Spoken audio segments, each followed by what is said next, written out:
when we do high intensity room clearing and urban operations, it can be very tempting to just focus on the actual fight in the building itself. But if we back off a little bit, we can find that there's a lot of advantages to be had if we have a support element outside of the building providing overwatch and support if we run into contact. So ideally, we shouldn't be just running into a room if we know the enemy's there. Ideally, we want to prep it, we want to destroy them from the outside.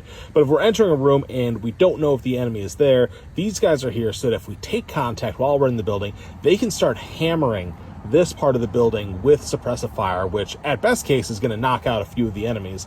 Worst case, they'll just be suppressed, and they're not going to like it either way, right?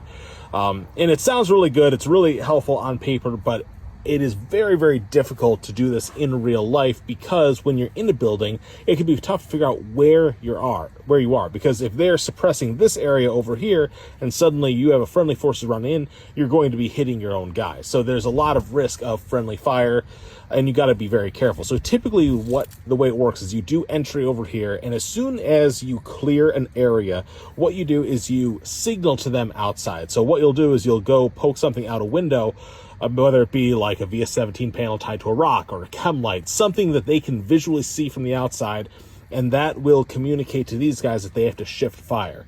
And typically what's going to happen is they're going to stay 3 windows ahead of wherever you signal. So this area is not going to be fired upon, it'll be over here, so that it gives you time to come in, clear the room, do whatever you got to do, knock the bad guys out, and then you put something out this window, signaling that they can now jump to the next room, and they'll just keep working down, suppressing the enemy, preventing them from reinforcing the guys you're actually fighting.